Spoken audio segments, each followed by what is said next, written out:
year! Isipin mo yun. Hiningal pa tayo. Well, Kinabahan pa tayo ng slide. Uy, may kaba. May Oh, kaba. syempre, may syempre. konti Di ba? kaba. Hindi ko naman sinasabing hindi ako kinabahan. Kinabahan ako ng slide. Pero kasi ano ngayon trending ngayon, uso ngayon ng ano Ano ba? uso ngayon ng 3-1. Oo nga, no? Di ba? Kailangan trending. Kailangan Wow. sumabay tayo sa uso. And 3-1 guys, congratulations in advance to the Philippines. Dahil pasok na tayo sa Grand Finals. You'll have to see it. You'll have to see it. Ito yata ang unang beses in history na pasok tayo pero galing tayo sa upper bracket. Panoorin nga natin kung ano thoughts nila kasama si Rose. Final slot this M6.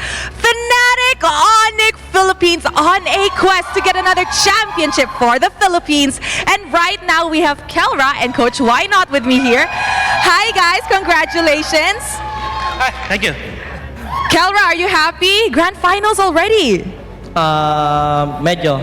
Kasi meron pang grand finals eh. Just a bit happy. He's not yet that happy because there's still a grand finals.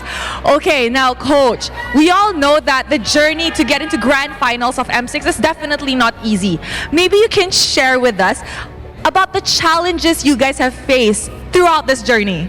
I mean, we've talked about it for so long already. I mean, since the beginning. Because as people might not know, but we're actually a combination of people who haven't won. I mean, Kelra is the only winner, MSC, but apart from that, all of us, we come from teams that weren't, stretching to the finals or anything, not that strong. So I was very grateful that, we formed a very strong team that respected each other, that had discipline, who loved each other despite of, all the mischievous stuff. So yeah. I think it's all really down to the chemistry. Just because they don't work with another team, it does not mean that this team will not work. And I think we can say that Fnatic Onyx Philippines has come up with a pretty solid and perfect lineup. Now, Kelra, what do you feel about your lineup? Are you happy? Are you confident with your teammates? Sobra. Super confident and super happy. You're happy with your teammates. Okay, I'm pretty sure they're happy with you too, because just now when we were doing like the pre-game interview, I was hanging out with them, and guys, they are cray back there. They are very hyped, and you guys didn't even look nervous. Were you nervous for today? No. Yeah, I could tell. They were just joking around backstage, and I think that really played a big part in their win today. Now, Kelra, I have to ask you, you're one game away from winning your championship, right? But what other goals do you have aside from being a champion if you were to win M6? Siguro pinaka-goal ko, gusto kong mapatunayan and mapatunayan ko sa sarili ko na kaya ko pa maglaro. Oh, okay. His personal goal is that he wants to prove to himself that he actually still can play. Because I'm pretty sure we all know that back then Kelra has won MSC, but that's been a few years already. So is it your way of telling yourself that, you know what, I'm still at my prime, I can still play? Ano na? Is it a way of you telling yourself that you can still play, you're still at your prime? Ano pwede sabihin? Yes lang? Yeah, coach said yes. Yes. Yes, okay, we like that. Coach said yes. Now, Kelra, we know that we are down to the top 4 already. Alam natin na top 4 na lang, di ba? Yes. So, in your opinion, who do you think will give you a hard time amongst the top 4? There's Selangor Red Giants, Team Spirit, Team Liquid Indonesia. Sa tingin ko sa SRG kami talaga. SRG. Selangor Red Giants? Selangor. Why Selangor Red Giants? Kumbaga meron silang champion mentality. Siguro sila yung talagang makakano sa amin. I see. He says he thinks that Selangor Red Giants actually has a champion mentality. So he thinks that, wait, do you think you're going to meet them in the grand finals? Do you think you're going to meet them in the grand finals? Yes. Yes. Oh, is it gonna be an SRG? Fnatic Onyx Philippines Grand Final. This is very, very interesting, especially since it's happening in Axiata. Now, Coach, speaking of Axiata, since M2, we know that the lower bracket has always won, to the point where people are saying there's a lower bracket meta, lower bracket curse. However, this time around, Fnatic Onyx Philippines is on the upper bracket. Coach, do you believe this curse or this meta exists? I don't think so. I mean, we have whole of Philippines on our back. We don't want to let down, Bren, Liquid, Blacklist, all these strong teams in the Philippines. I'm pretty sure my players carry that pride. I'm pretty sure that they do anything in their power to make sure that we get that chip. They are carrying and they're backed by the entire Philippines to defend the championship title. I think that's very, very nice. And the crowd here agrees, and I'm pretty sure the entire Philippine agrees too. Also, just now we saw a video showing how close you guys are together. Why are you guys so close? Coach and Kelra. For me, nakita ko kasi si Kelra na he's a very sweet boy, to be honest. I mean, marami siyang mga kapalpakan in the past. Alam natin lahat yan. But he really just means well. Kumbaga. And I kind of see a bit of myself when I was young. A lot of failures? Yeah. I wasn't the best person when I was young. Siguro yun ang dahilan bakit ako coach. And siguro talagang attracted lang ako sa kanya. And ang laki ng impact din kasi ni Kelra sa buhay ko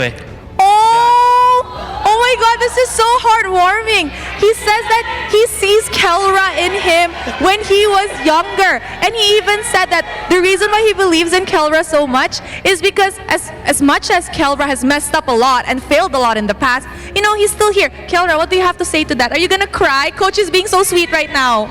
I love you. Ayun lang. Do you wanna hug him? Hug na agad. Lagi naman kami nagyayakapan. Oh, you guys always hug each other? I think this is like another father and son duo, you know? We love that. The crowd, do you guys like it? Okay, now, since you guys have already secured grand finals, what does this victory mean to you and who do you dedicate this victory to? Let's start with Kelra. Ano? Kanino mo dinidedicate yung panalo na to? Of course sa pamilya ko and sa mga teammate ko and sa lahat ng mga naniniwala sa amin. He dedicates this win to his family, his teammate, and to everybody that believes in him. Coach? Yeah, actually, ito yung pinakamagandang regalo na nabigay sa akin ni Kelra. Pinakilala niya sa akin yung girlfriend ko, yung partner ko, si Dorothy. So, sa kanya ako talaga dinededicate sa mga kids namin. And alam mo, hopefully magkaroon pa. And syempre, apart from her, kay God, and sa lahat ng mga Pilipino nandito, lahat ng mga Sonics, lahat ng mga Rora, lahat ng fans ng MPL Philippines, gagawin namin lahat ng makakaya namin para makuha yung champion. Aw, that's so heartwarming. So apparently, okay, you know what? I now know why Coach loves Kelra so much. It's because Coach met his girlfriend through Kelra. That is very cute and that is very sweet. Also, Coach dedicates this win to his girlfriend, his kids, and his future kids, apparently, he said. To everybody who are supporting the Filipinos, the Sonics, the Aurora fans who has come all the way from all over the world to support Fnatic Onyx Philippines. They're very thankful for you guys. And you know what? Congratulations. I'm pretty sure everybody's super happy that you guys have just got the first slot to Grand Finals. Congratulations to Kelra and to Coach Why Not. We will see you guys at Axiata Arena on the Grand Finals. Thank you very much. And with that, let's throw it back to the panel to break down this game up against Team Liquid Indonesia. So, anong pakiramdam mo na madadagdagan ka na naman at magkakaroon ka na ng kambal? Walang sagot. Wala. Ano pa? Hindi pa sasagot yan. Hindi pa sasagot yan. Kasi nakapasok pa lang naman tayo ng Grand Finals. Medyo madaming games pa din. Diba? Madaming 7 games pa. yun. Oh. Best Hindi, of 7. 4 lang. 4 lang. Oh, Sorry. 4 lang. Sorry. Yan ang mahalaga. Kasi I kung am 7 sorry. games yun, ibig sabihin, bumaba tayo ng lower bracket. That's Pero hindi naman siya nangyari. Diba? Silipin na lang natin to. Item build. Sinasabi nyo nga, di ba, kadalasan natatapos ang laban within 10 minutes to 12 minutes pag nananalo ang Fnatic Onyx Philippines. But that doesn't seem to be the case. Kasi dito, it was around 14 minutes almost. Pero hindi ibig sabihin na binitawan ng Fnatic Onyx Philippines yung kalamangan na meron sila. I actually attribute that to lahat tayo, sabay-sabay tayo sumisigaw sa studio. Disiplina. Like, chill lang. Kasi there were moments na, okay, na-wipe out sila, pero the minion waves were not positioned well, and may objective na pa-spawn. That's why hindi nila tinapos agad early on. I mean, they probably, ginawa sana nila kung possible, pero I think, pumasok na yung veterancy nila, yung experience nila sa game na we don't need to rush, lamang tayo, let's go for the discipline route, go for the objective. Grabe, hindi pa rin ako makamove on dun sa mga galaw na ginagawa ng ating mga pambato mula sa Fnatic Onyx Philippines na umaabot sa punto kasi na nauhuli ni Brusco yung mga players kahit na naka-triple purify sila. Di ba parang it's quite shocking to me when you think at it from that specific standpoint. Amazing. Kasi you're gonna have to exert on so much effort, and I feel like you have to give props also to Kirk. Kasi si Kirk yung pumupwersa na magamit na yung mga purify skills nila pag gagamit siya ng Jit Kondo just to be able to knock them up. And then all of a sudden, it's, you know, Brusco coming out of nowhere, tapos makaka-execution ng 2 or 3 implosion plays that have been really helpful for them. And honestly, hindi mo ito magagawa if it was just the Tigreal alone. That's the fun part, di ba? Kasi it really is a team effort to make sure na laging na-activate yung mga Purify na yan. Correct. And making sure na there's always gonna be a trade. At least, in terms of the skills. Para pag-clash na, wala na silang katakas-takas. Again, you see Stone Cold. You rarely ever see that from King Kong kasi kadalasan tinuturo niya yung jawline niya, but he knows that the job is not yet over, but we will take this win for the Philippines para sa Grand Finals, being the MVP of this game. 7-2-7 in terms of KDA. Tapos yung GPM niya parang tatama na naman dun sa top 5 ba? Pang-gold laner. Pang-gold laner yung Pang-gold laner GPM. yan, no? Hindi, sabi natin to, I think when he picked up the Suyo, nako, ito na naman yung hero ni King Kong na kailangan. 5 levels, 4 levels yung lamang niya sa jungler nung kalaban. Sinasabi ko nga sa inyo guys, ang life goal talaga ni King Kong, kailangan umabot siya ng level 15 bago matapos yung 10 minutes. Tama. Yan ang lagi nating napapansin sa kanya. As we take a look at the highlights, as at the moment, just a really comfortable setting para sa bansang Pilipinas. Kasi kung masasaksihan naman natin, most has been back and forth in terms of the team fights na meron sila. Gaya ng sinabi namin nung draft, unahan lang talaga to. If you use your Purify already, then that means you're susceptible to the implosion, to the way of the dragon. And I guess that's what happened. Kasi bukod dun, meron ding mini stun na manggagaling dun sa 1-1. So that's a lot of problems kung wala ka na talagang Purify. And alam mo, pansin mo, because of the triple Purify and actually Revitalize from a run, wala silang flicker factor, walang surprise factor na magugulat yung Fnatic Onyx Philippines. Kaya everything went according to plan kasi hindi naman sila nagugulat, walang kakaba-kaba sa puso nila. Yeah, honestly, inubos pa nga nila eh. 'Di ba? Pwede na silang mag-lock dito, pero hindi. Kailangan simot to the bones talaga para maramdaman nila yung panalo. Kahit hindi na mag-TP, kahit hindi na mag-emote, basta naubos at na-wipe out sila, then that means it is gonna be a statement win para sa bansang Pilipinas as we will be the first grand finalist para sa M6 World Championship. Again, your casters are right here with us.